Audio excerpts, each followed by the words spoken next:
Bienvenue à tous. Donc on vous a proposé un nouveau rendez-vous, suite pour, ceux d'entre vous qui ont participé au webinaire qu'on avait déjà organisé, l'année dernière, également avec les clubs nautiques. Heu et donc on est ravis de vous retrouver, aujourd'hui. Alors donc aujourd'hui, le programme alors oui, d'abord peut-être les petites recommandations techniques. Donc pour l'instant, donc on a coupé vos micros, pour toute la durée des présentations, mais vous pouvez poser des questions via l'outil, de conversation de Zoom. Et donc pour, le temps d'échange, qui sera une grosse partie de la réunion d'aujourd'hui, on vous demandera de lever la main pour pouvoir, prendre vos questions au fur et à mesure, demander la parole. Voilà, ça c'est pour les recommandations techniques. L'atelier est enregistré, donc on verra, peut-être qu'on le diffusera ensuite pour les personnes qui n'étaient pas disponibles aujourd'hui. Et puis voilà, si vous voulez également éventuellement le transmettre à des collègues ou ce genre de choses, ce sera possible. Alors, donc au programme, on a une première présentation, un petit panorama des activités nautiques qui sont programmées pendant cette saison, donc printemps, été, début de l'automne sur la Marne, qui sera faite par Clémence, qui vous a sollicité pour avoir vos programmes, etc. de l'été. Ensuite, on aura une petite intervention de Johan Picard, donc le directeur de Nautisme en Île-de-France, avec un rappel de l'offre de formation et également des possibilités en tout cas des contacts pour solliciter des financements. On vous fera aussi un petit rappel des outils de commercialisation qui sont proposés par les offices de tourisme et comités départementaux du tourisme. Donc, ces outils qui avaient été présentés de façon beaucoup plus approfondie lors des webinaires de l'année dernière. Et enfin, on vous proposera un long temps d'échange sur les offres qui sont prévues pour cet été, sur comment mieux structurer cette offre globale d'activités nautiques sur la Marne et les complémentarités à trouver, etc. etc. Petit rappel également du contexte de ce rendez-vous d'aujourd'hui. Ce rendez-vous vous est proposé par 4 organismes touristiques que sont Val-de-Marne Tourisme et Loisirs, donc la structure dans laquelle je travaille, ainsi que Clémence qui est en stage avec nous, Seine-Saint-Denis Tourisme et les offices de tourisme de Paris-Vallée-de-la-Marne et de Marne-et-Gondoire sur la partie 77. Donc comme vous le voyez, on est sur un périmètre qui comprend 30 communes entre Charenton-le-Pont et jusqu'à Chalifert. 30 communes et quasiment autant d'ailleurs de clubs nautiques. Et donc voilà qui est le périmètre qui nous semble cohérent pour les visiteurs et les touristes qui viennent visiter les bords de Marne à proximité de Paris. Et donc ça fait déjà plusieurs années qu'on travaille avec tous les quatre, hein, ces 4 organismes. On a récemment décidé d'adopter un nom, on a choisi Cap sur la Marne, pour toutes les actions qui sont mises en œuvre par ce collectif de 4 organismes. Et donc, parmi les priorités d'action qu'on s'est fixées pour cette année, il y a l'organisation de croisières commentées, l'organisation de 2 grandes marches le long de la Marne et la poursuite de l'accompagnement des clubs nautiques qu'on avait entamé l'année dernière. Donc, en effet, l'année dernière, on a commencé cette démarche en février 2020 par une enquête qu'on a menée auprès de l'ensemble des clubs et aussi des fédérations d'activités nautiques de ce territoire interdépartemental le long de la Marne. Donc cette enquête, elle visait vraiment à faire un état des lieux des activités qui étaient proposées par les clubs nautiques et qui étaient accessibles au grand public, donc à des visiteurs de passage, et pas les activités qui sont proposées aux adhérents de façon hebdomadaire ou en tout cas régulière. Puisque là, notre objectif, c'est vraiment de se poser la question comment structurer et finalement améliorer cette offre qui est une offre touristique à destination des habitants, mais aussi des visiteurs de passage, des touristes régionaux ou plus lointains qui peuvent venir visiter les bords de Marne. Donc voilà, donc dans cette enquête, on a également essayé d'identifier les freins et les difficultés pour développer ce type d'activité à destination d'un public, d'un grand public. et les besoins d'accompagnement des clubs sur ce sujet-là. Donc, suite à l'enquête, on a organisé donc entre mai et juin 3 rendez-vous, 3 webinaires qui nous ont permis de vous présenter justement l'état des lieux réalisé, de vous présenter également les outils de commercialisation et les outils de communication que nous pouvions mettre à la disposition des clubs pour les aider dans la structuration de cette offre d'activité nautique. Et enfin, la troisième étape de cette démarche, et qui est toujours en cours, c'est l'accompagnement individualisé de chaque club par l'office de tourisme ou le comité du tourisme de son territoire. Donc, vous avez probablement déjà été en contact avec moi ou avec mes collègues du 93 et du 77 pour pouvoir promouvoir et organiser l'offre d'activité nautique sur le territoire. Donc, aujourd'hui, on vous propose de poursuivre un peu cette démarche.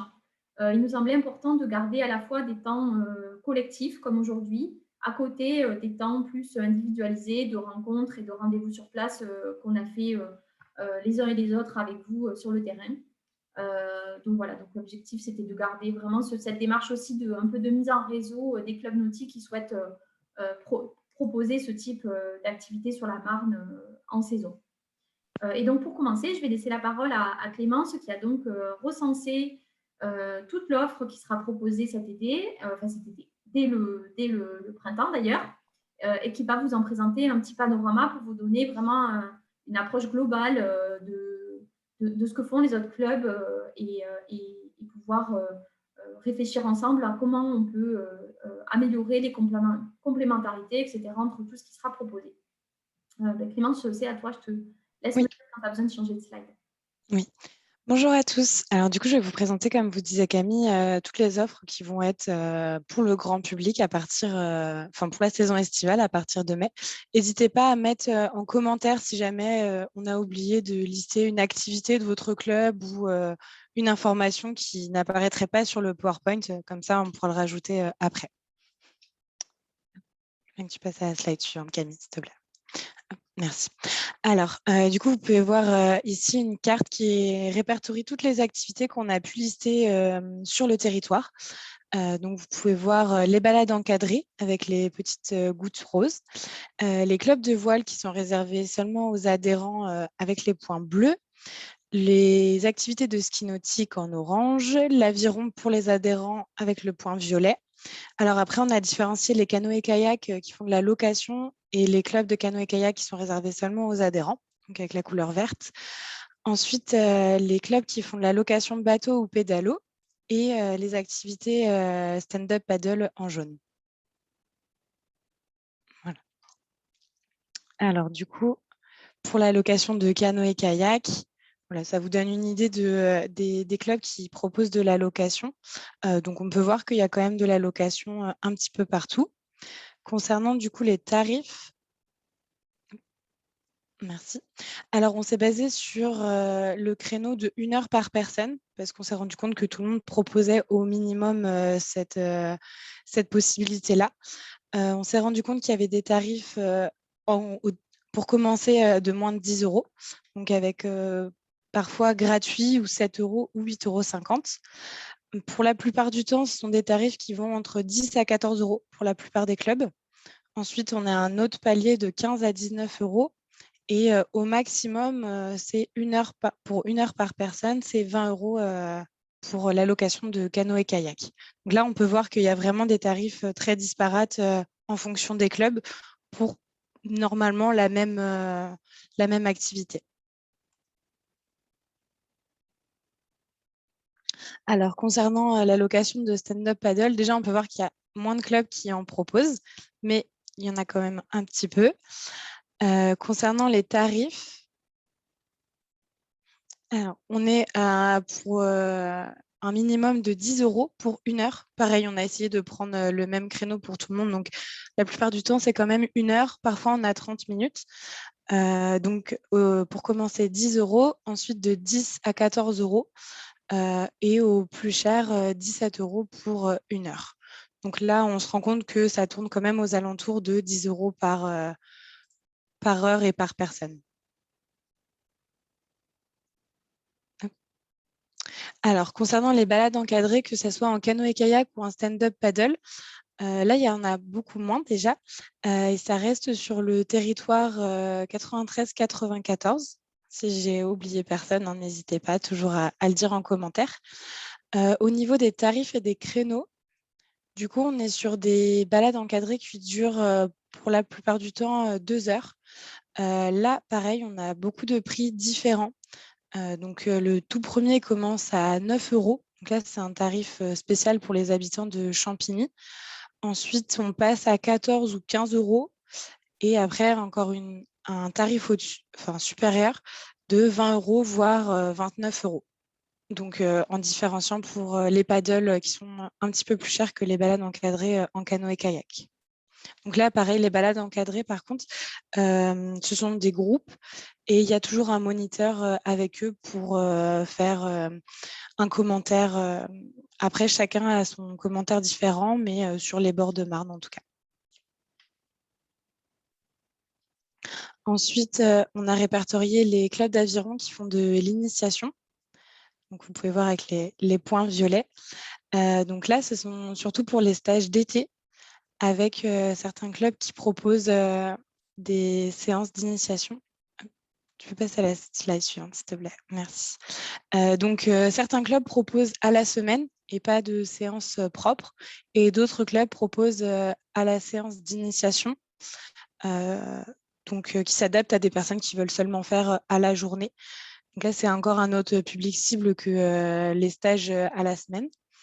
La première séance commence à 10 euros, ensuite 15 euros, puis 20 euros, puis 25 euros. Là, on est sur des séances de 4 heures en général.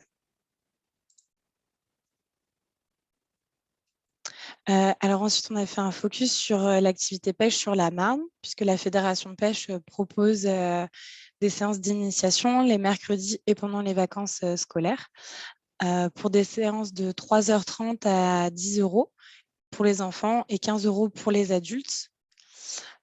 Ensuite, on a fait un focus ski nautique pour des séances de 15 minutes à 40 euros ou des séances de 30 minutes à 65 euros.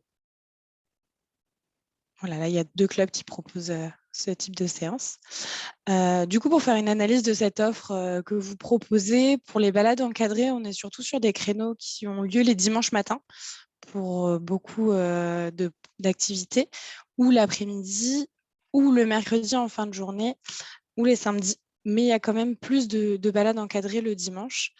C'est proposé d'avril à octobre sur des créneaux de 2 heures, comme je vous expliquais. Concernant la location sèche de canoë-kayak ou de paddle, pour la plupart du temps, ça a lieu les samedis et dimanches après-midi. Donc, il y en a très peu en semaine de la location. Et ce qui est proposé, ce sont des créneaux de 1 heure ou alors à la demi-journée. Toujours en globalité, bien sûr. Pour l'aviron, on s'est rendu compte qu'il y avait seulement des stages pendant l'été et que pour les clubs de voile, il n'y avait pas d'activité disponible pour le grand public actuellement.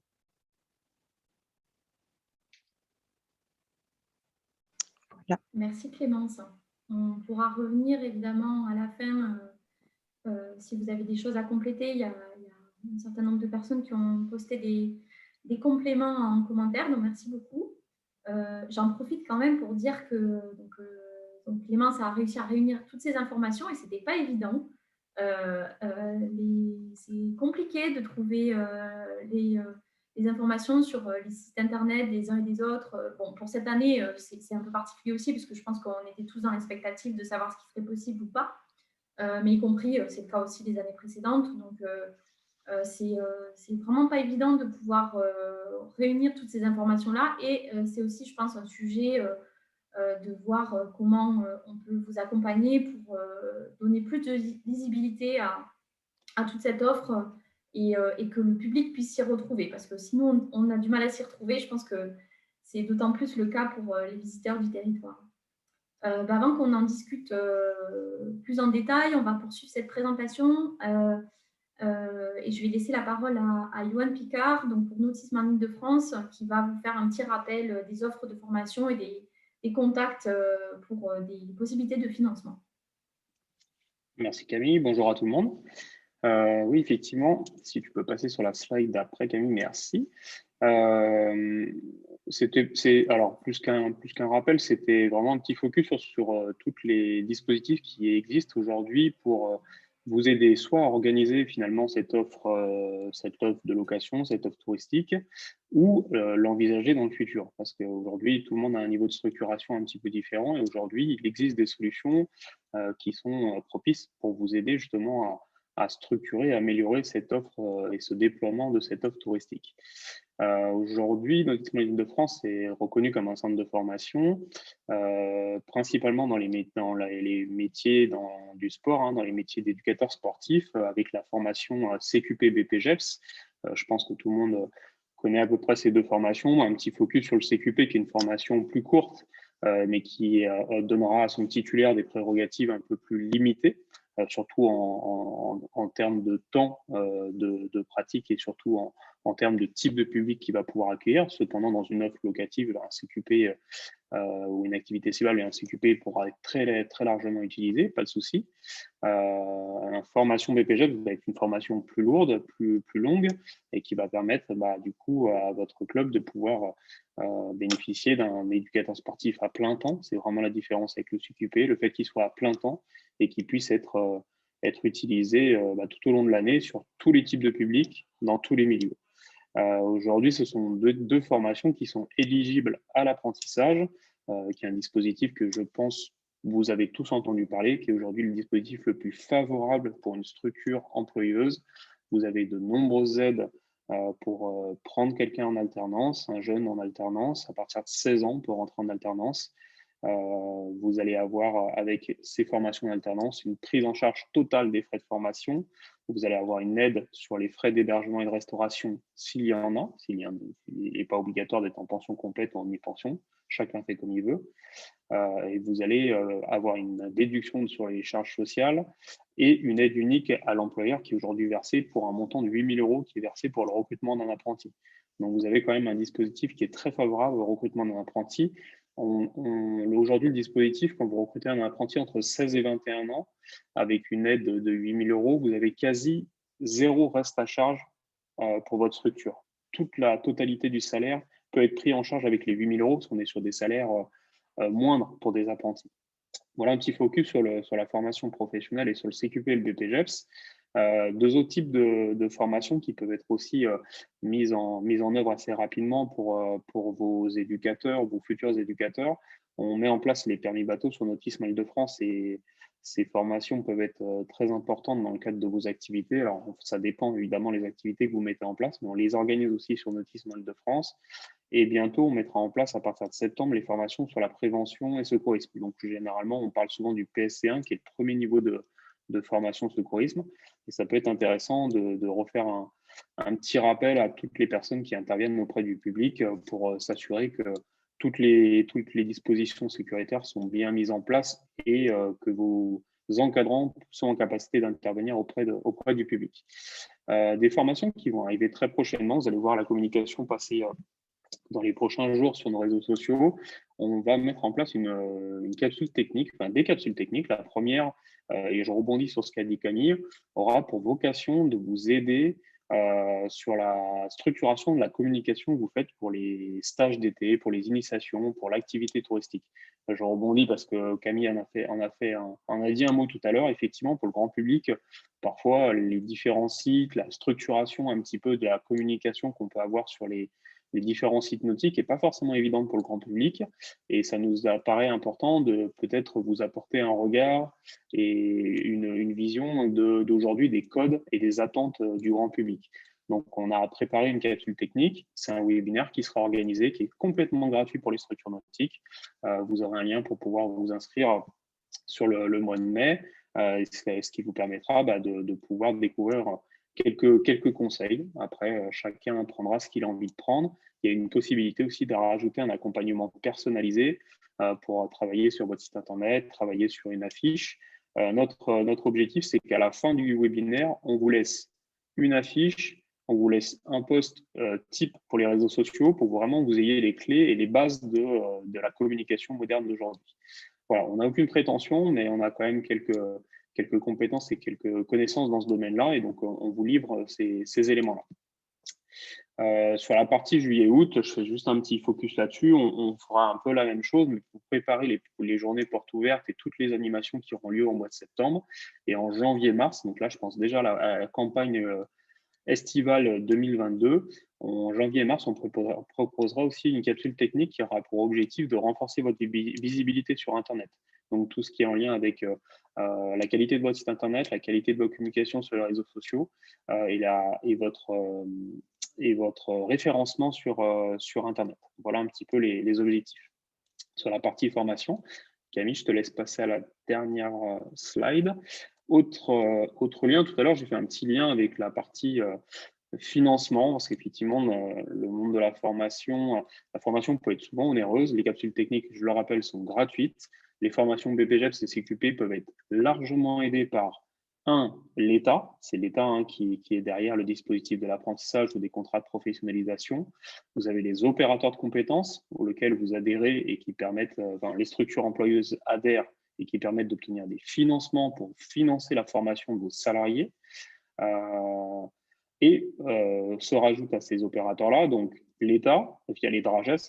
Je pense que tout le monde aujourd'hui est rompu à la communication avec la DRAGES. Vous êtes tous, j'imagine, abonnés auprès de vos correspondants sur les DDCS qui vous transmettent l'information sur les appels à projets et sur les subventions.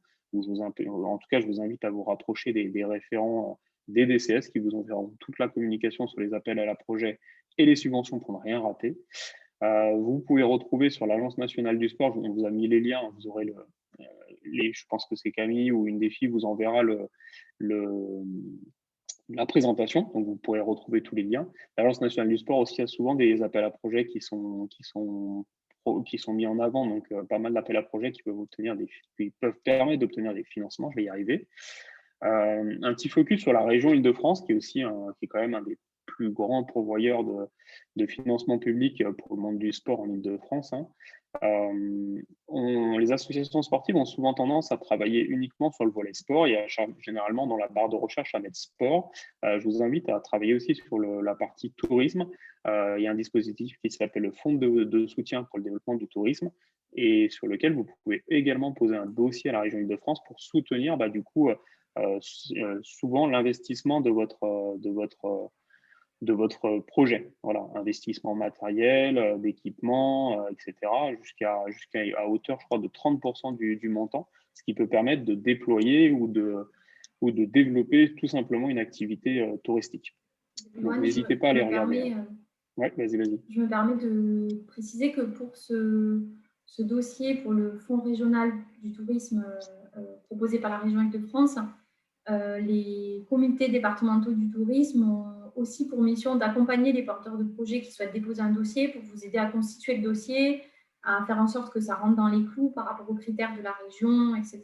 Donc, n'hésitez pas à nous contacter, donc chacun d'entre nous, en fonction de votre territoire, pour qu'on puisse, si vous avez pour projet de candidater sur ce fonds-là, qu'on puisse vous aider aussi à constituer le dossier.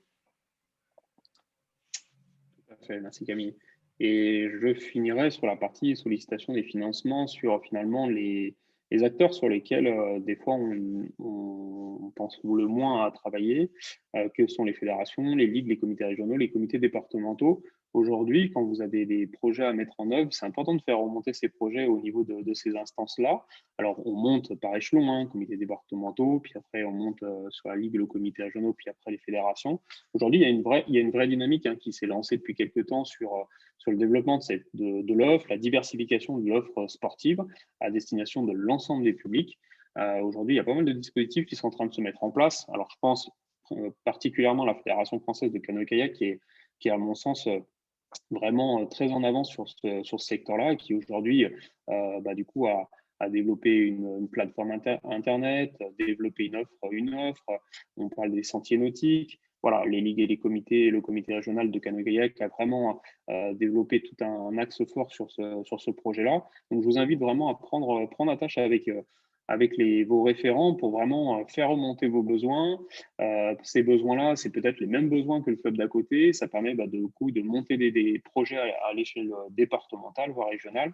Et à un moment, de pas vous retrouver seul face à ces prérogatives-là et vous retrouver ensemble pour du coup développer vos activités.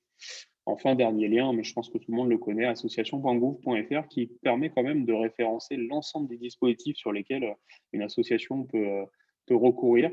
On a tendance des fois à peu la consulter, alors que le site est tout le temps à jour et permet d'avoir les dernières informations en permanence. Donc voilà, c'est ces deux dispositifs-là que je voulais vous présenter. C'est, je pense, pour la plupart d'entre vous, vraiment un rappel sur la partie financement aujourd'hui des grands acteurs qui financent le monde du sport.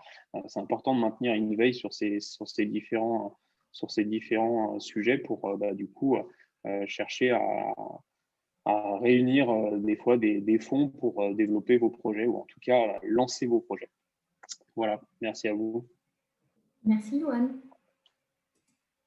Et du coup, dernière partie de cette petite présentation. Ceux qui étaient déjà présents l'année dernière lors du webinaire, ce sera un rappel. Donc, on voulait vous redire un mot de nos outils de commercialisation et que vous puissiez y faire appel et qu'on puisse faire la promotion éventuellement de vos offres. Et donc, on va commencer. Pardon, c'est allé trop vite. On va commencer par l'Office du tourisme de Paris, Vallée de la Marne.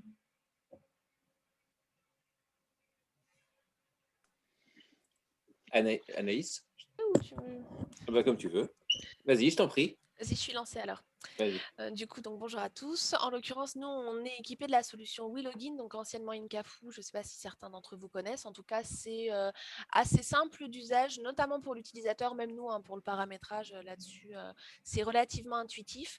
Vous avez en bas de la slide, du coup, l'adresse de la boutique. Donc, ça se présente comme sur le visuel sur la gauche de la slide. On a différentes catégories. Donc, on peut effectivement catégoriser l'offre. Ça, c'est plutôt pratique. Et au niveau des activités nautiques, voilà, après, on peut retrouver des choses comme la découverte du rafting qu'on a commercialisé, par exemple. Et à chaque fois, vous pouvez disposer donc du planning, le nombre de dates de jauge restantes. Alors à chaque fois, effectivement, on est plutôt sur des dates et des créneaux horaires qui sont déterminés en amont. On peut difficilement proposer de la billetterie sans date ou voilà. Et on peut déterminer la jauge, on a la main sur l'édition de tickets nominatifs. Voilà, on peut adapter un petit peu l'outil à l'activité. Si sur le paddle, vous êtes sur une sortie en paddle, vous êtes à 6 participants, voilà, on peut mettre la jauge à 6. Si on passe à 10, on peut le gérer. Comme c'est une solution qui est en ligne directement, nous, quand on opère une modification, elle est opérée immédiatement en ligne et donc voilà, le public a accès directement à ces nouvelles informations.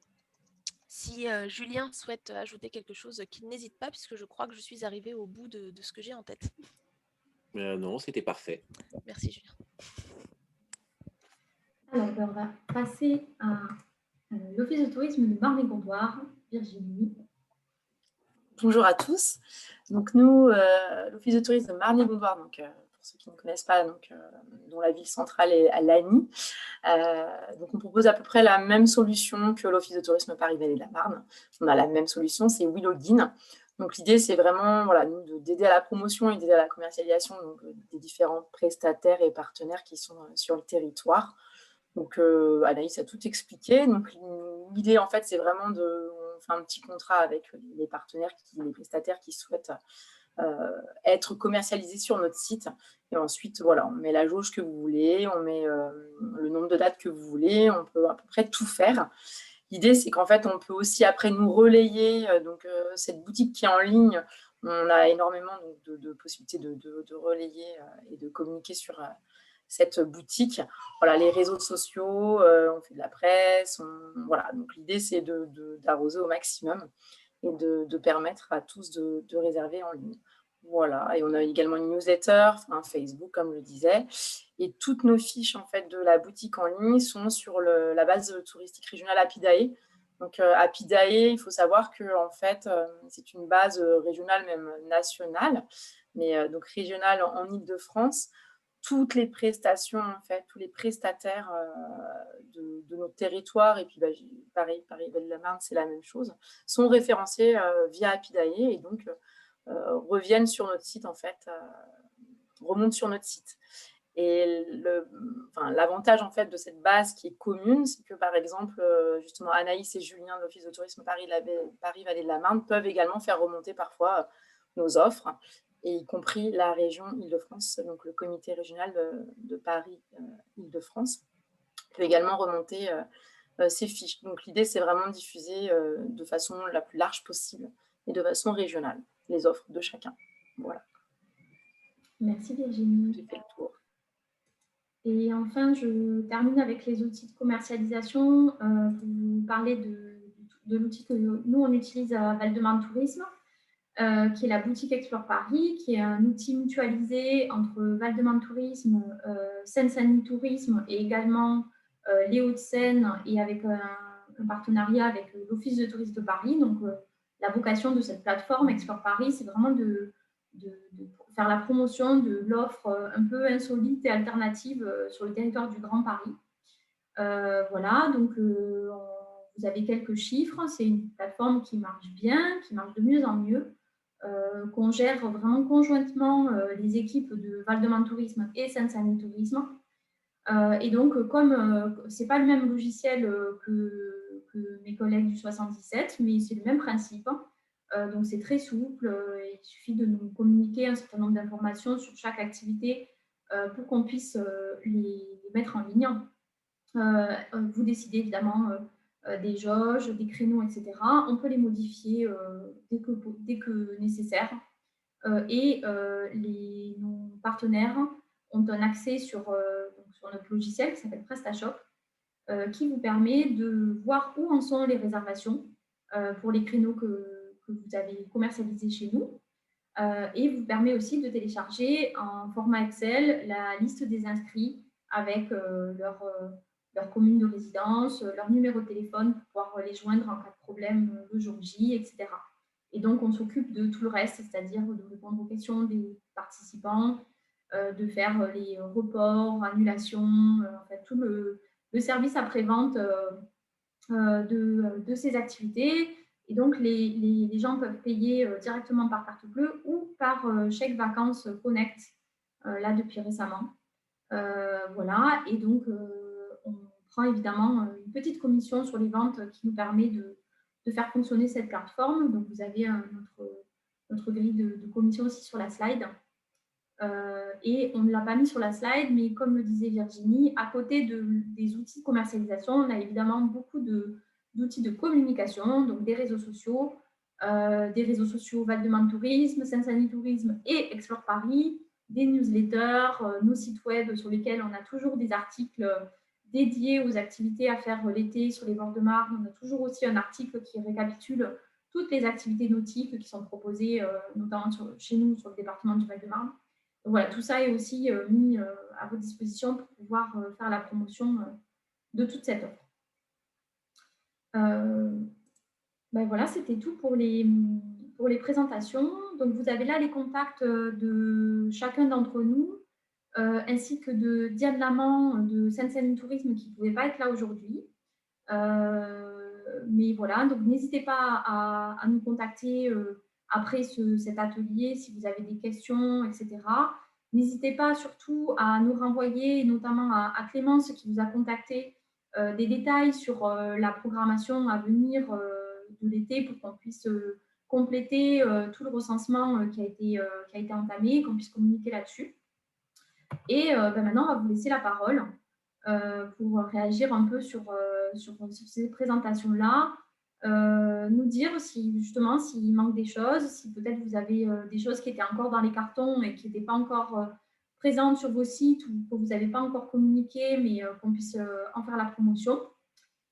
Et puis, on aimerait aussi vous faire un peu réagir sur la présentation qu'a fait Clémence sur les tarifs, sur les différents formats d'activités, pour savoir ce que vous en pensez et voilà, est-ce que vous avez peut-être été surpris par rapport à l'ensemble des offres qui existent et la disparité un peu de ces tarifs, de ces formats, et comment vous pensez qu'on pourrait essayer de mieux structurer finalement cette offre sur un territoire de quasiment 50 km rivière, comment on pourrait faire pour que ce soit un peu moins éclaté, entre guillemets, sur ces formats, etc.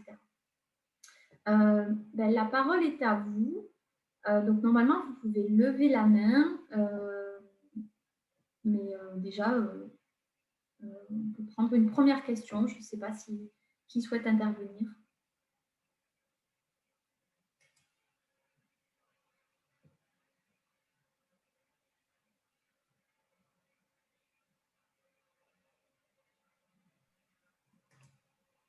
Oui. Alors, il y a Gwen qui a levé la main, je crois. Ah non, pardon. Alors, Oui. Paul Courtois en premier. Ok. Oui, bonjour. Bonjour. Merci pour cette présentation.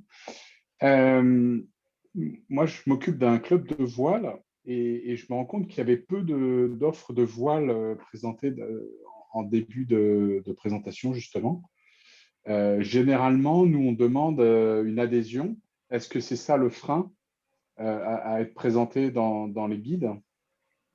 Alors, est-ce que, juste, et ça voudra pour les autres, est-ce que vous pouvez aussi juste nous préciser le club que vous représentez? Ah, pardon, 2DM Pas de Voile souci. en Seine-Saint-Denis. D'accord. Alors, c'est vrai que là, les présentations ont été vraiment axées sur les activités qui sont accessibles à un visiteur de passage. Donc, qui vient juste pour une après-midi et qui a envie de tester une activité sans qu'il y ait forcément de démarche de pratique à long terme, etc.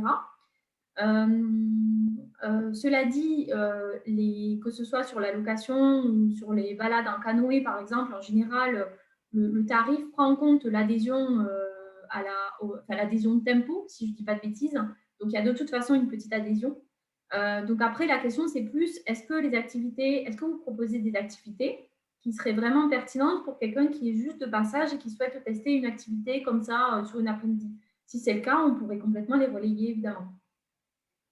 On a différents types d'activités. Oui, je pense qu'il y a moyen de… Après, il faut un peu de matériel, il faut que la personne soit équipée, mais ça doit être pareil sur tous les sports.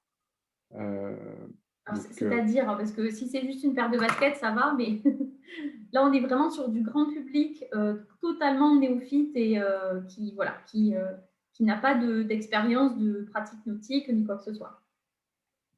On a de l'offre qui peut correspondre.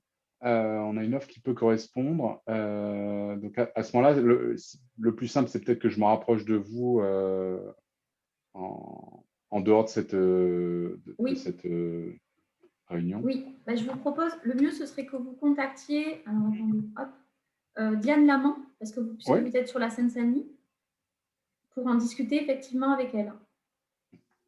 Mais je confirme que nous ne sommes pas fermés à la voile, c'est simplement qu'on a constaté que l'activité voile, parce qu'elle nécessitait un encadrement et puis un matériel spécifique, sont rarement proposées pour des visiteurs de passage. Mais si ça peut être le cas, nous, en tout cas, on serait ravis de pouvoir en faire la promotion également.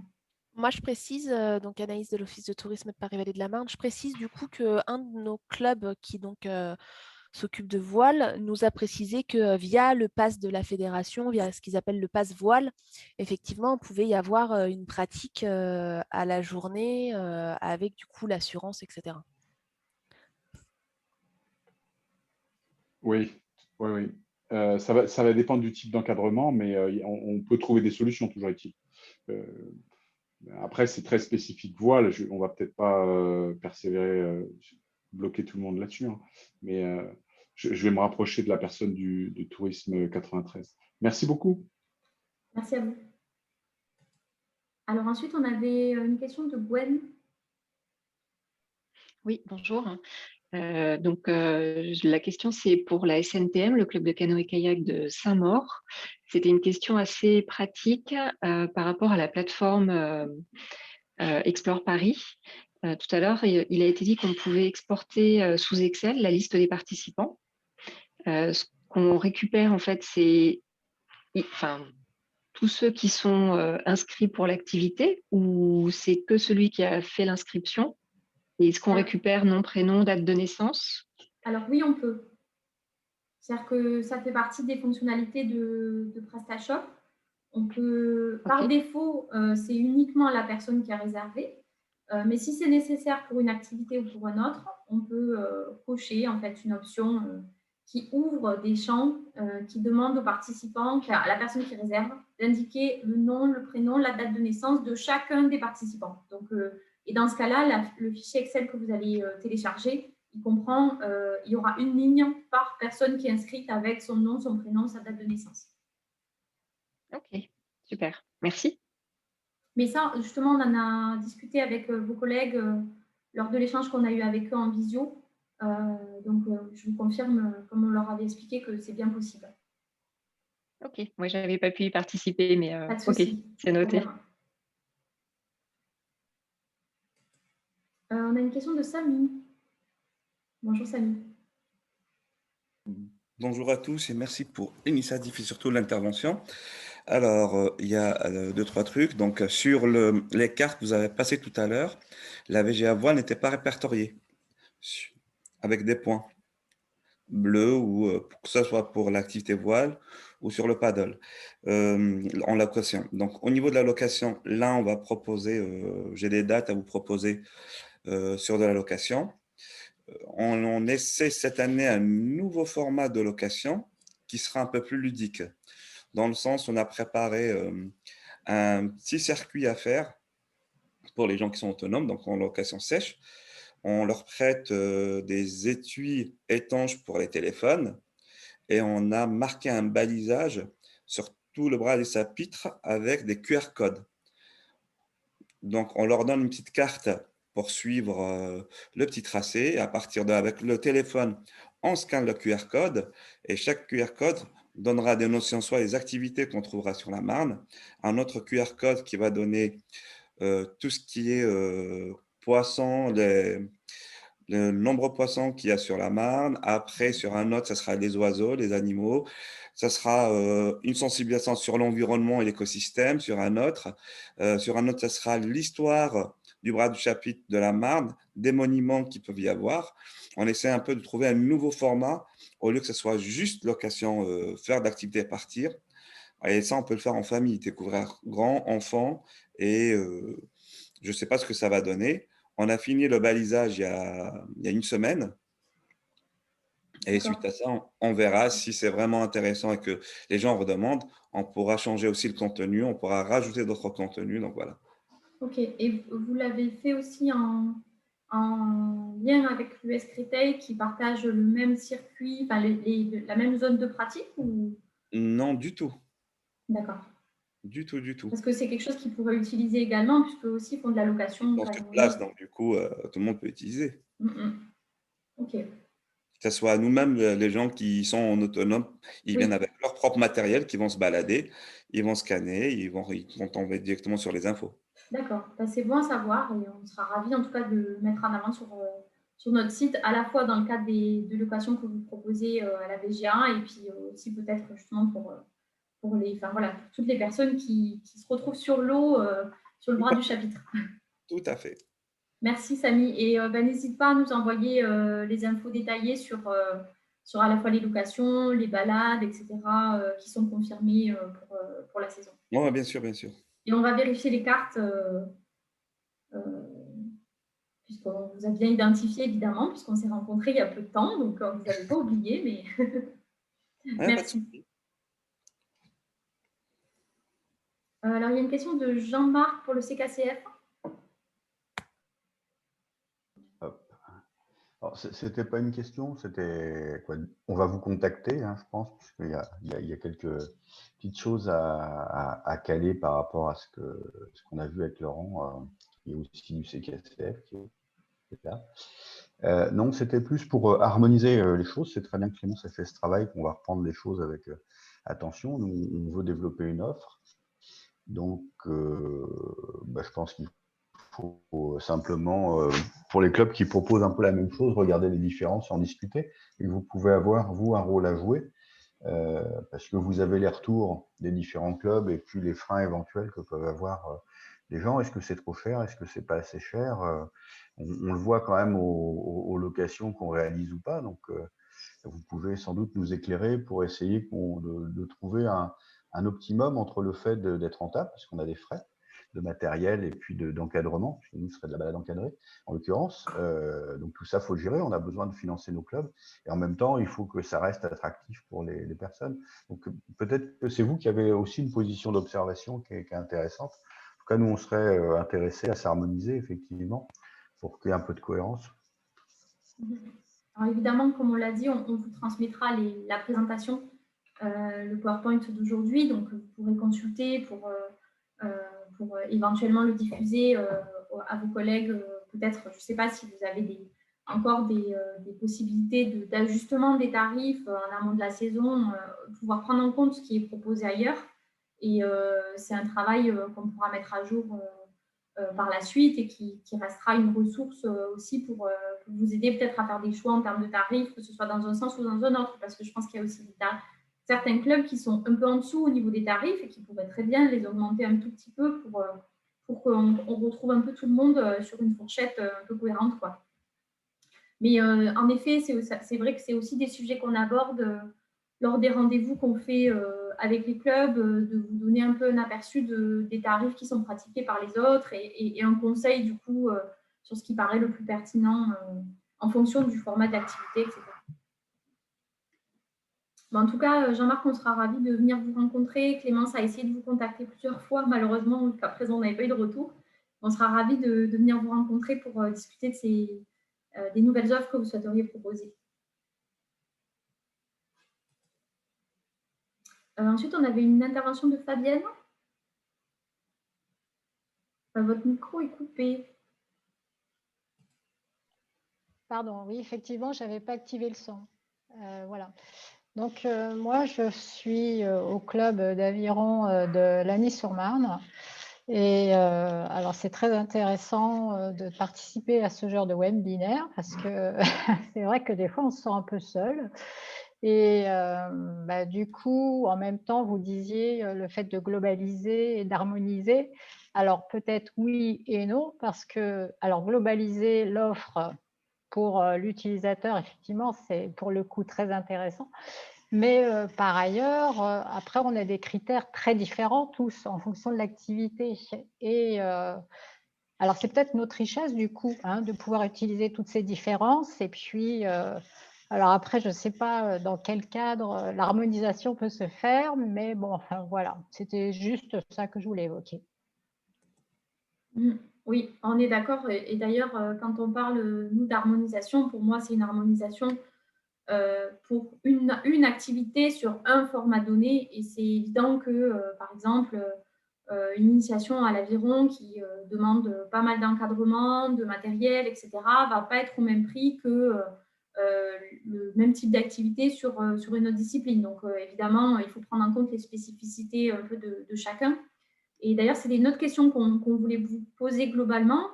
Donc, on voit bien qu'il y a beaucoup d'offres sur certains types d'activités, ce qui est une très bonne chose. Et je pense qu'il y a vraiment de la place pour tout le monde, vu aussi la demande qu'on a et qu'on reçoit chaque année sur ce type d'activité, d'activités nautiques.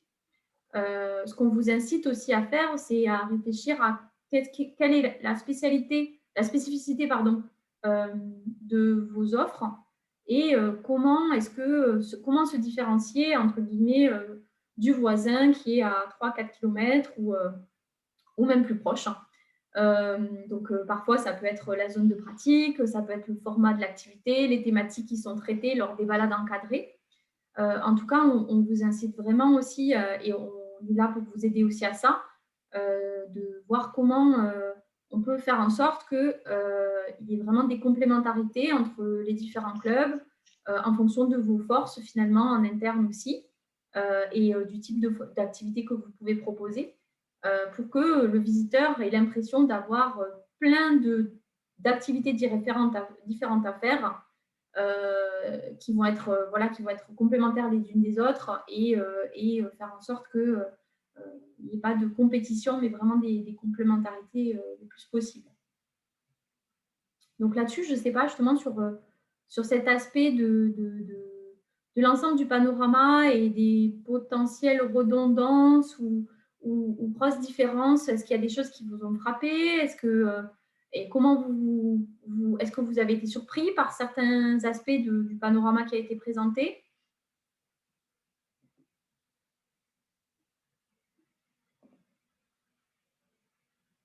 Ou pas?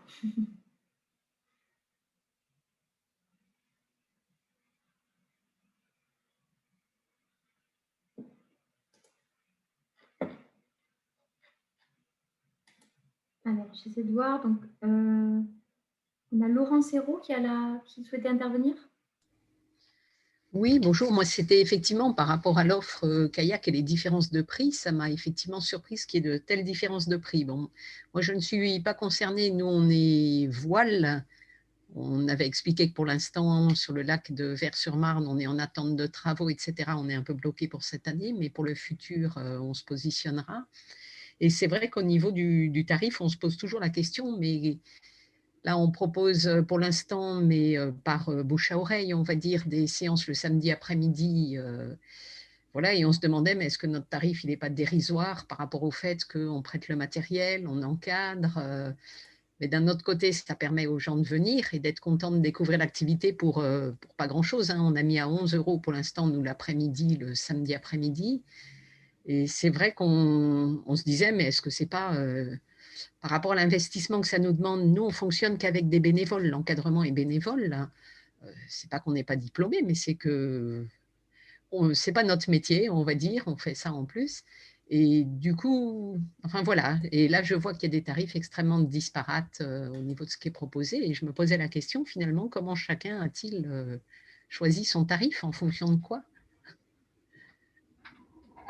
Samy, tu veux intervenir?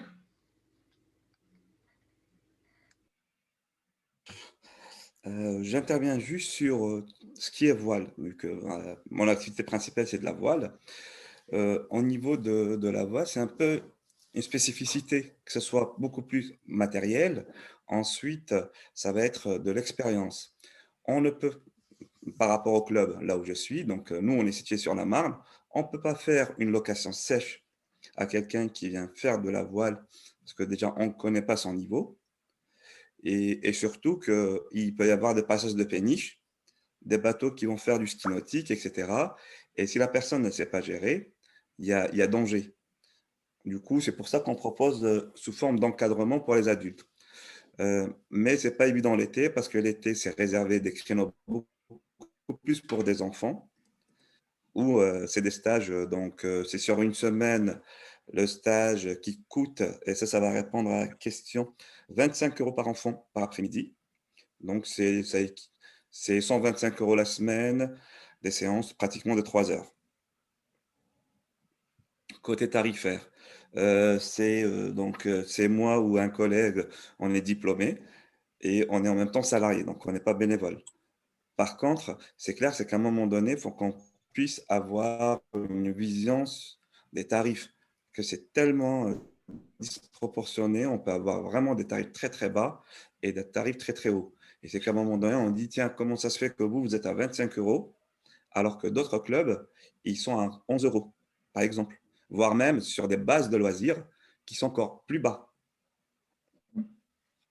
des fois. Donc, et ça peut donner un peu confusion. C'est juste ça. Mais sinon, oui, on propose des offres de stage pour des enfants. Maintenant, ça m'arrive souvent que sur un stage de 10 enfants, on peut avoir que 8. Est-ce qu'on peut faire une proposition que vous mettez une annonce comme quoi une semaine avant, il y a 2 places pour un stage pour ceux qui désirent, des enfants qui désirent intégrer ce stage, par exemple?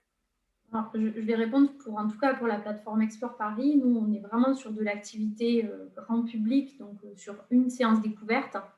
On ne mettra pas sur Explore Paris parce que ça ne correspond pas à l'identité de la plateforme. Un stage sur plusieurs jours pour des enfants. Pour ça c'est vraiment... pour nous, on n'est plus sur de l'activité touristique. On est sur l'activité de pratique et d'initiation sportive, qui est hyper intéressant évidemment, hein, mais qui ne correspond pas à l'angle d'approche. Après sur cette question-là, je laisserai mes collègues compléter. Je ne sais pas si sur leur territoire, c'est quelque chose qui est possible de commercialiser des stages. En tout cas, nous, ça ne rentrera pas dans le champ d'action, on va dire, d'Explore Paris. Par contre, ce qu'on peut faire, c'est communiquer sur notre site, sur Tourisme Val-de-Marne, sans prendre de réservation, sur le fait qu'il y a des stages qui sont proposés, ça on le fait déjà. Et éventuellement, quand c'est possible, quand on a de la place, puisque ça ne dépend pas pour le coup de moi, mais de mes collègues de la communication, ça peut être envisageable de faire un petit post Facebook pour dire qu'il reste de la place pour tel club ou voilà, pour telle activité. Donc ça, pour tout ce genre de choses, il ne faut pas hésiter vraiment à simplement vous envoyer un message et on voit ce qu'on peut faire en termes de communication en fonction des impératifs du moment, etc. etc. D'accord. Après, nous, on n'est pas fermé. Par exemple, si un stage de paddle sur une semaine, c'est du paddle, on peut intégrer des personnes, que ce soit au milieu, à la fin du stage, sur une demi-journée, parce que ça reste toujours la découverte, ça reste ludique, il va y avoir des jeux, il va y avoir des étirements, etc. Donc là, s'il reste de la place sur la semaine, 2 places sur la semaine, on peut toujours dire que s'il y a des personnes qui réservent sur Explore Paris sur juste une séance de la découverte, on peut les intégrer, il n'y a aucun souci. Bah oui, c'est possible. Merci. C'est à réfléchir. Et j'en profite pour rebondir aussi sur la question initiale, sur comment les clubs fixent leurs tarifs. Moi, l'impression que j'ai des différentes rencontres, c'est que justement, c'est compliqué de savoir ce que proposent les autres. Et donc, il n'y a pas forcément de réflexion toujours par rapport au club environnant et plus une réflexion sur chaque club, ce qui lui paraît raisonnable et à la fois intéressant pour ses recettes et ses besoins financiers, on va dire, et combien il pense que le public serait prêt à mettre pour telle et telle activité. Et donc, nous, c'est aussi l'objectif de cette démarche-là, de pouvoir vous donner cette information sur ce qui est proposé ailleurs et que vous puissiez peut-être ajuster dans un sens ou dans un autre et partir d'aussi ce qui existe ailleurs et pas seulement des contraintes et des souhaits de votre club à vous et de votre contexte hyper local, entre guillemets. On a Nicolas qui a la main levée. Nicolas, tu voulais intervenir, donc de la base nautique de Champigny. Alors oui, bonjour à tous. Je suis arrivé un petit peu en retard, donc j'ai pas vu j'étais en réunion juste avant, donc je suis arrivé un petit peu en retard. J'ai pas vu du coup la slide sur les tarifs, voilà. Mais en tout cas, par rapport à moi, à la base nautique de Champigny-sur-Marne, nous on est régi, on est municipal, donc on est régi par la mairie. Et en fait, les tarifs, ils sont votés au conseil municipal directement. Donc moi, j'ai pas d'impact sur les tarifs. Ils sont votés directement là-bas. Et du coup, c'est pour ça que moi, entre par exemple des découvertes et des CE, bah, j'ai un grand écart vraiment au niveau tarif. Voilà. C'est vraiment quelque chose qui est pas comparable, on va dire. Et au niveau des prestations, en tout cas, moi, j'ai la chance d'avoir j'ai un loueur indépendant qui est à Saint-Maur, voilà, où lui, il fait de la location, voilà. Moi, j'ai décidé d'en faire cette année, mais à contrario par rapport à lui, j'essaie au maximum que ça soit vraiment sécurisé. Donc, comme les autres clubs le savent, moi, j'ai un moniteur qui sera tout le temps sur l'eau toute l'après-midi, en bateau moteur, relié à la base. Mais je sais que, par exemple, lui, il n'y a rien en fait. Il n'y a pas de bateau moteur, il n'y a rien. Donc, c'est important que vous, quand vous mettez en place des activités, moi j'ai quelques problèmes avec lui du coup, quand vous mettez en place des activités sur place, faites attention à ces personnes indépendantes parce qu'il y a des choses qu'ils oublient très rapidement. Pourtant, je suis parti le voir plusieurs fois et des incidents peuvent arriver rapidement. Voilà ce que je voulais dire un petit peu par rapport à moi, à l'offre que je mets en place. Moi, c'est plus des dimanches découvertes. Depuis des années, ça a été mis en place. Là, c'est balade dans les îles commentées. Et là, on a fait une nouvelle promotion que je mets en place cette année pour des dimanches libres en activité. Ça peut être canoë-kayak, aviron ou paddle. Voilà. Merci Nicolas. On t'enverra également la présentation sur les tarifs, etc. Merci beaucoup. Oui, je voulais vous souhaiter tous le bonsoir. Je suis arrivée très en retard, j'étais en cours. Je suis Virginie Tollard de l'Aviron, du 94. Et je veux bien aussi les documents en slide. Merci. Ça marche, avec plaisir, on vous envoie ça. Il y a également Laurent Cardon qui souhaitait intervenir.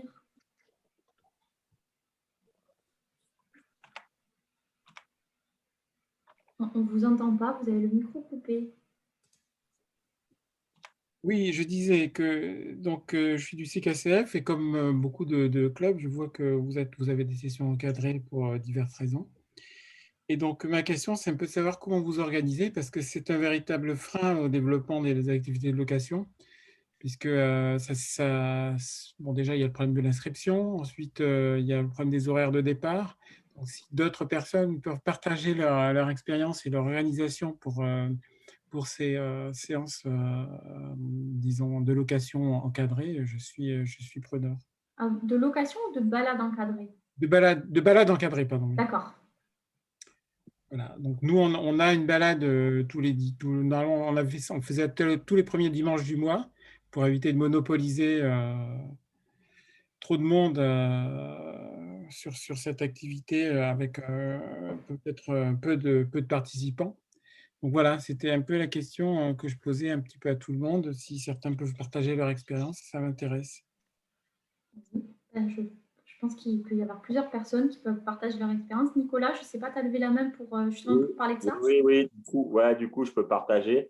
Alors, moi, c'était mon prédécesseur qui le mettait en place sur les dimanches découverts. Alors, moi, c'est un peu particulier, c'est-à-dire que j'ai des agents d'accueil qui sont à la base, qui répondent au téléphone, ou c'est moi qui le fais quand je suis là, quand ils sont occupés, du coup. Nous, on prend des réservations par téléphone, voilà. On prend le numéro de téléphone, le nombre de personnes. Par rapport aux horaires, nous, on fixe toujours un cadre. Donc, nous, c'est par exemple le dimanche matin, c'est 9h30, 11h30. On ne déroge pas. S'il y a quelqu'un qui nous appelle, « Oh, je préfère 10h », non, c'est 9h30, 11h30. Voilà. Moi, j'attends 5-10 minutes. Si la personne n'est pas là, j'appelle. Si elle ne répond pas, bah, tant pis pour elle. Voilà. Voilà. Je pense que l'intérêt d'avoir une structure, ta municipalité derrière, ça facilite quand même le…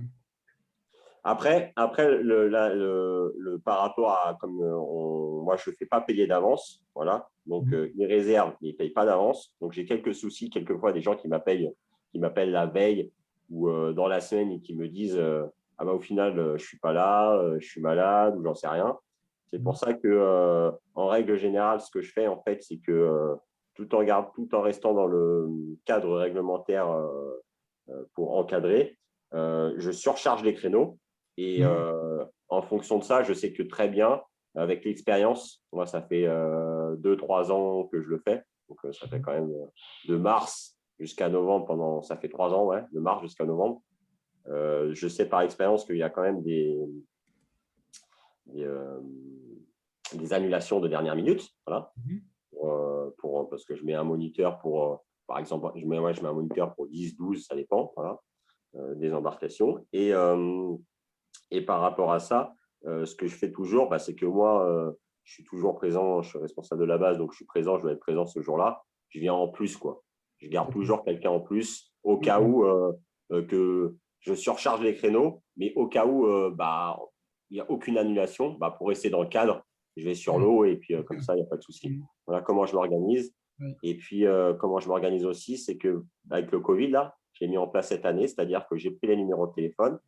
Et 2-3 jours avant, ça me prend une petite heure, une demi-heure, ça dépend, entre une demi-heure et 1 heure. J'appelle tous les numéros un par un et je leur demande s'ils viennent pas. S'ils ne répondent pas, je leur envoie un texto, je les relance les gens parce que des fois, moi, ils réservent 10 jours à l'avance, alors que 10 jours, c'est rien. Au bout de 10 jours, il y en a, ils ont oublié, quoi. Donc, voilà.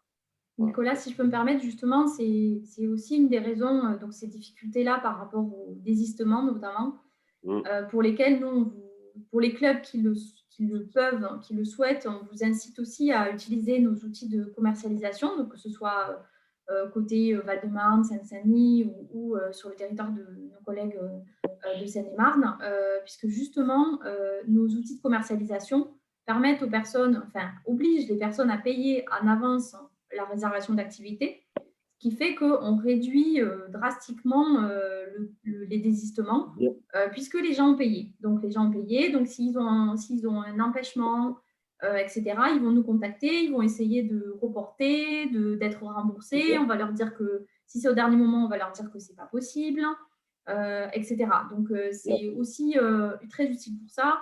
Et ils reçoivent des rappels, même s'ils se sont inscrits très à l'avance. En tout cas, sur Sport Paris, ils reçoivent un rappel 48 heures avant pour leur dire n'oubliez pas, vous êtes inscrit pour telle activité, le rendez-vous est à tel endroit, il faut venir de tel et tel équipement, etc., etc. Donc, ils ont toutes les infos en amont. Je suis d'accord avec toi.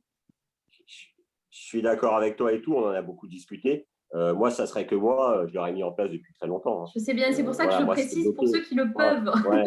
Parce que je sais qu'en effet, il y a des contraintes, notamment sur les collectivités, par rapport au fait que les tarifs sont, comme le disait Nicolas, votés en conseil municipal. Donc, c'est un peu compliqué de pouvoir, ça prend du temps de pouvoir relayer, nous, ces offres-là sur nos outils, sur nos plateformes. Mais pour les associations, pour le coup, c'est quand même beaucoup plus simple.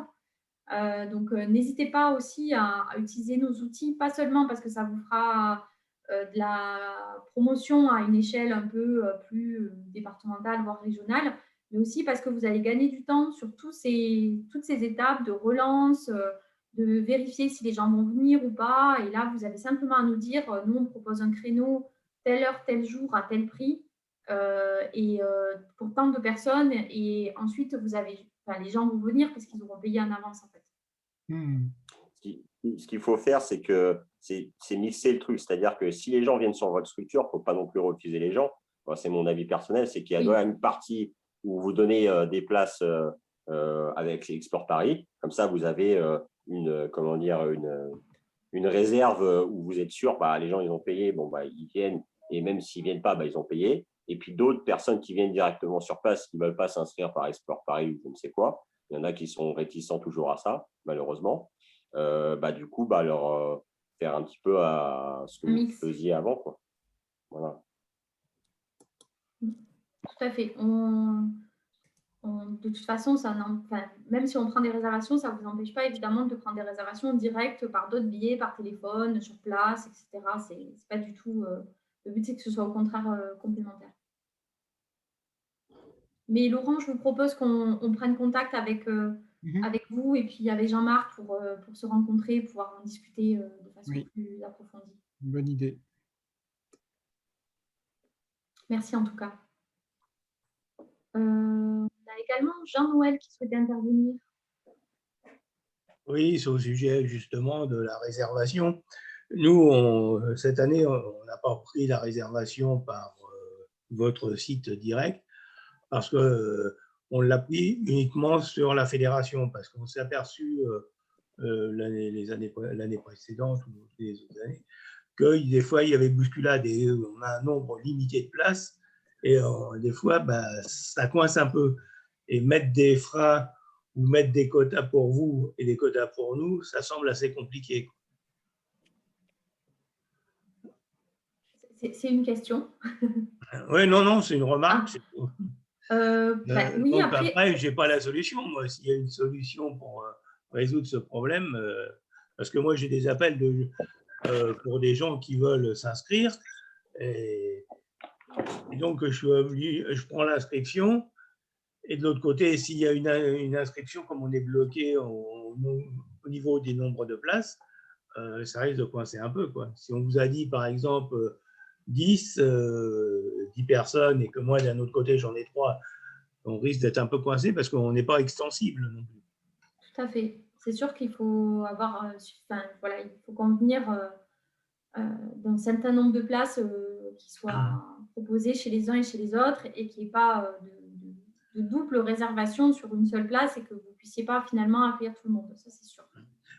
Quant au niveau des tarifs que l'on pratique, ils sont calculés en fonction aussi du personnel que l'on emploie, parce que si on a affaire à des bénévoles uniquement, c'est sûr qu'on peut avoir des tarifs beaucoup moins chers que si on a affaire à des salariés.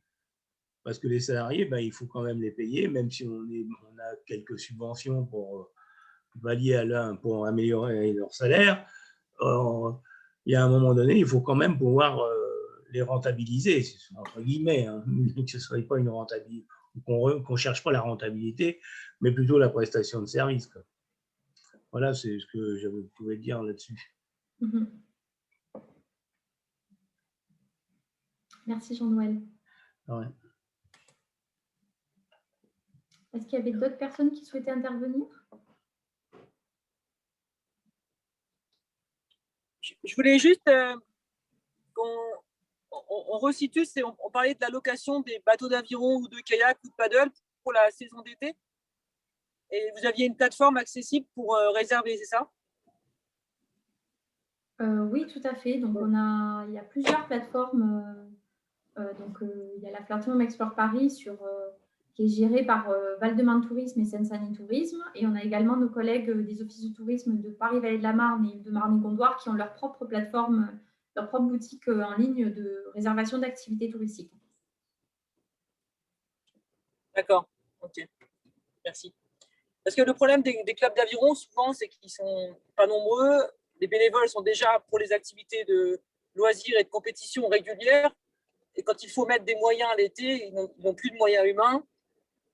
Et tout se complique, en fait. Et ce n'est pas de la mauvaise volonté, mais ils ne peuvent pas développer ces activités.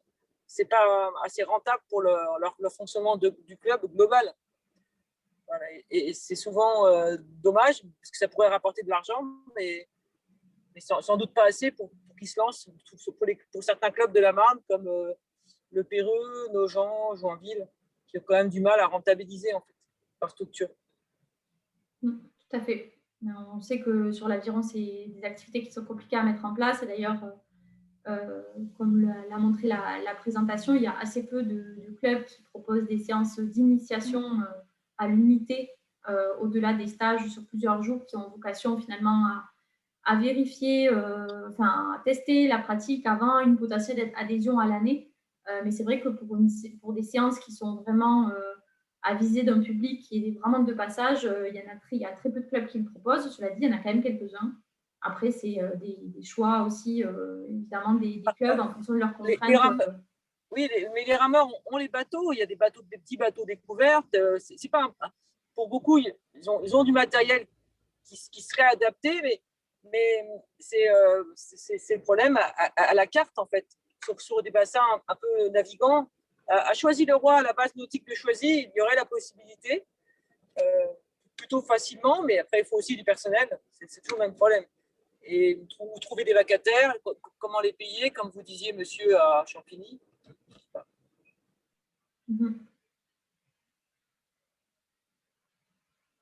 Salut, tu voulais réagir?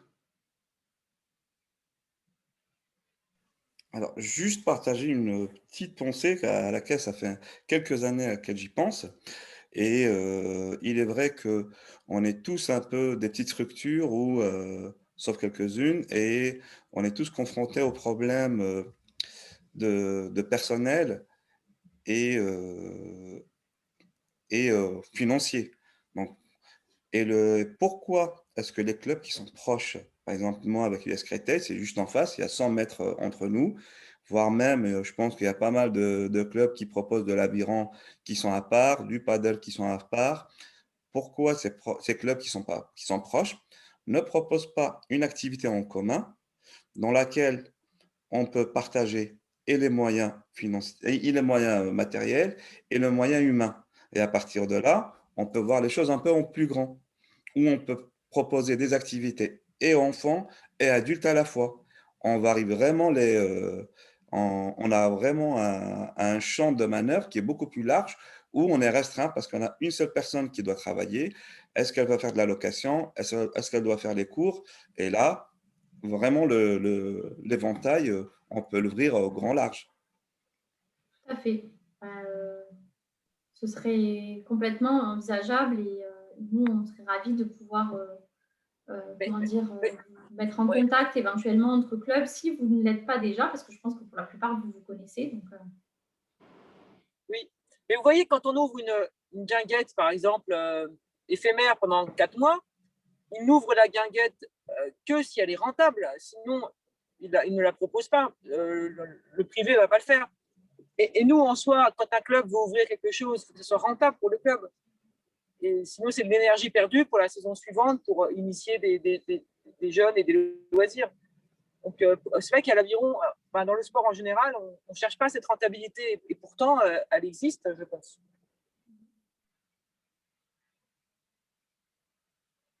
Nicolas, vous voulez intervenir de nouveau? Oui, alors moi, c'est un peu particulier vu que je dépends de la mairie, mais en tout cas, par rapport aux réservations, moi, c'est vraiment en termes de réservation unitaire, c'est vraiment une toute petite partie des prestations que la base nautique propose. Moi, les devis, en fait, quand les gens m'appellent, même des personnes extérieures qui souhaitent prendre un créneau, ils me demandent de la location ou découvert des îles ou quoi que ce soit.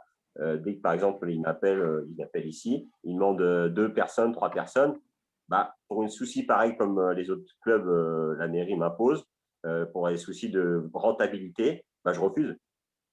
Je leur dis, si vous arrivez à construire un groupe de 10 minimum, pour que ce soit, c'est le minimum que la mairie m'a donné pour que ça permette de payer un vacataire moniteur, voilà.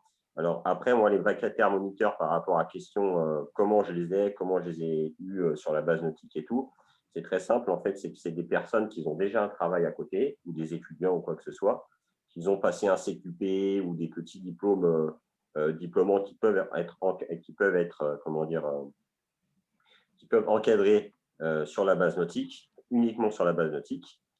Je fais un dossier en mairie que je transmets en mairie et après, ils sont vacataires pendant 1 an. C'est-à-dire que je les appelle et après, je fais une déclaration des heures, j'envoie à la mairie et la mairie les paye. Voilà. Ils les payent au niveau des heures. Voilà. Donc, voilà. Donc après, des fois, j'ai des vacataires, ils ont un autre travail, ils ne peuvent que le samedi et le dimanche. Si j'ai des groupes, je les appelle. Ou le soir, je les appelle. Voilà. Donc après, j'ai aussi des difficultés aussi à trouver aussi des vacataires. Hein. C'est pas évident non plus, même si nous, on est vraiment une plus grosse structure, on est municipal. Moi, les vacataires, je les ai avec l'associatif. Voilà. Du coup, nous, à la base nautique, on a deux associations sportives, Canoë Kayak et Aviron. Et du coup, je les ai comme ça, les vacataires. Voilà, je les cherche pas, je les trouve pas. Ils viennent, voilà, je discute avec les personnes. Voilà, j'essaye de prolonger ça le plus que je peux pour que mes activités continuent à tourner. Voilà. Après, moi, par exemple, je suis assez, proche d'un entraîneur d'aviron d'un autre club. Il est vacataire à la ville de Champigny. Voilà. Donc, rien n'empêche pas l'autre. C'est-à-dire qu'il fait 35 heures par semaine. Il a des jours de repos. Il me dit, moi, j'aimerais bien avoir un complément de revenus. Est-ce que si tu as des vacations, tu peux m'appeler? Je m'organise comme ça et je lui mets des vacations. Et comme ça, moi, j'ai des groupes que je peux caser un petit peu comme je le souhaite. Voilà. C'est pour ça que moi, sur les réservations à l'unité, je ne suis pas trop pour. Et nous, on n'en a que le dimanche matin. Voilà. Et puis, ça fait des années que ça fait 10 ans que ça a lieu. Donc, les gens connaissent. Les gens reviennent. Voilà. Oui, de toute façon, depuis le début, on parle quand même de créneaux de location assez ciblés, où le but est de regrouper les demandes.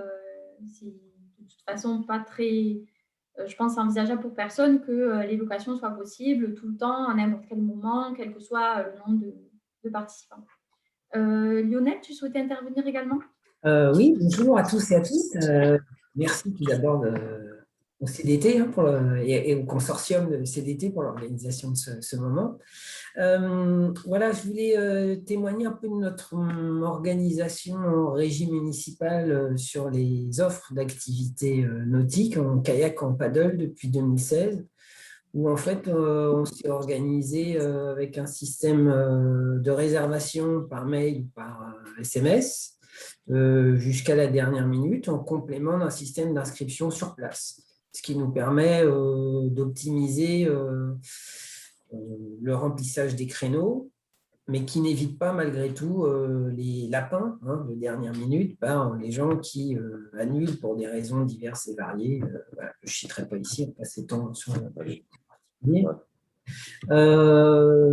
D'un autre côté, on a développé 2 systèmes, un chenal d'apprentissage qui fait 200 mètres de long au bord de la rive, dans le cadre d'une concession d'occupation du domaine fluvial avec Voies navigables de France, si bien qu'on a distingué en fait les randonnées de l'apprentissage. N'ayant pas la chance d'avoir un bras de Marne non navigué, une base nautique au sens propre du terme, on est dans une permanente conciliation des usages entre les péniches et du coup, cette distinction, cette sectorisation de la rivière, ça nous a permis de développer aussi le kayak avec les scolaires.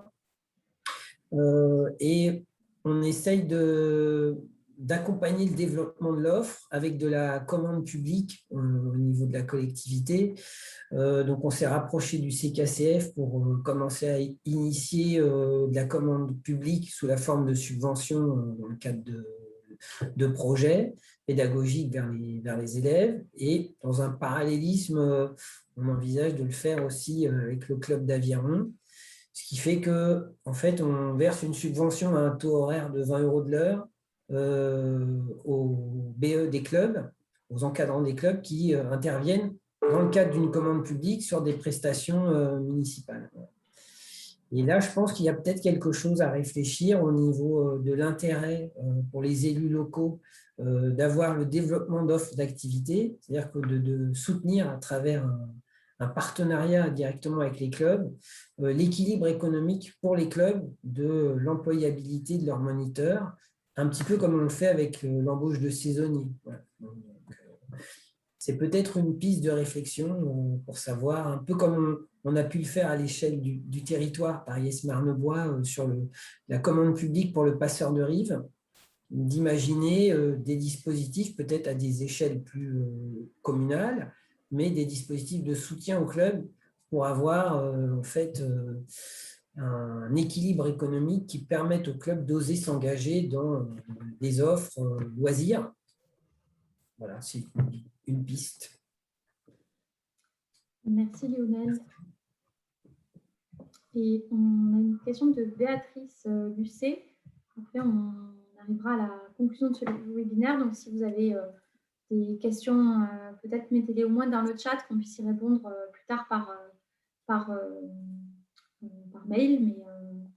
Mais une dernière question donc, de Béatrice Lucet qui a la main levée.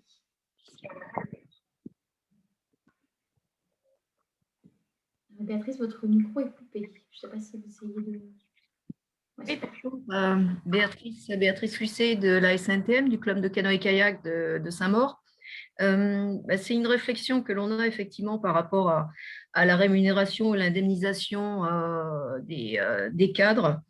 Et voilà, c'était pour savoir si Nicolas pouvait nous donner une indication de niveau de rémunération qu'ils octroient aux vacataires, aux CQP, ou est-ce qu'il faut une distinguo entre un CQP et un BE, et nous donner un ordre de grandeur de la rémunération pour ces vacations. Est-ce que c'est des vacations d'1 heure, de 2 heures, est-ce que c'est linéaire, peu importe le nombre de vacations?